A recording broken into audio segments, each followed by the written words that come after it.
Welcome to my 19th video in a series about shooting rats at a dairy in western Washington state with an air gun.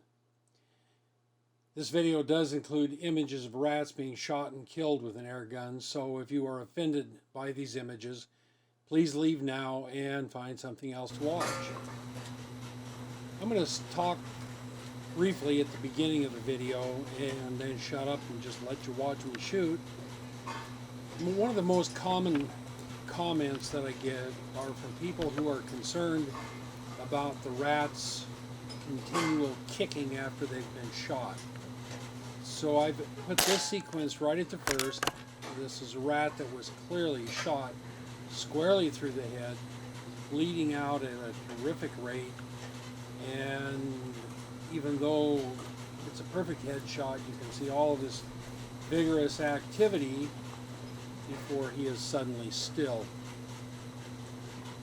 Following this, you'll see the same sequence in slow motion.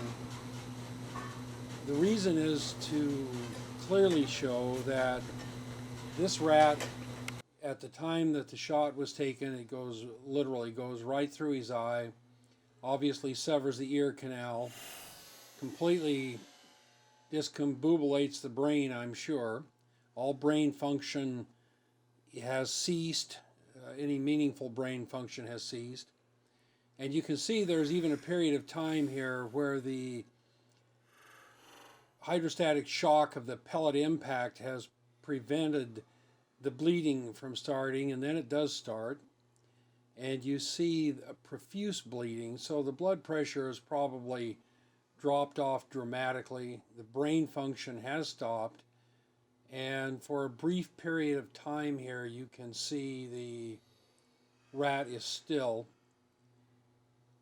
Then suddenly you'll begin to see this very vigorous back leg kicking that obviously is not being directed by the brain. The rat is at very least unconscious and is in fact, for all practical purposes, dead. I'm sure is completely unaware of anything that's going on with it. It's been explained by a neurology professor in University of Wisconsin in a video that you can see on the Ted's Holdover YouTube channel, where Ted went and talked to this neurologist who explained that animals like this, oh, by the way, you can see in the area shaded back against the wall, you can see the pellet that has gone through the rat's head, hit the wall, and fallen to the surface there. Anyway, the fight or flight type of commands are pre-stored in the rat's spinal column and the spinal cord, as it is in many other animals. And these commands are ready to go, but they're held in check by the brain. That pellet shot through the brain took the brain control out, and these fight or flight responses are being fired willy-nilly into the muscles. And you can see that they're being fired, the muscles are responding with tremendous energy. Very, very, very powerful kicks.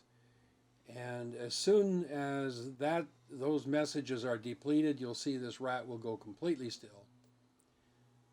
But that's a perfect headshot. That rat, as far as I can tell, did not suffer at all. I'm sure had absolutely no idea what had happened, that anything had happened. He was shot through the eye, through the brain, and was dead at the time the pellet exited his head.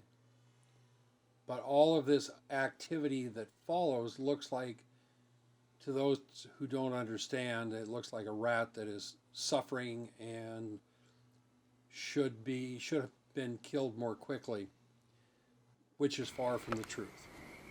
Anyway, that's all the talking you're going to get from me. Enjoy.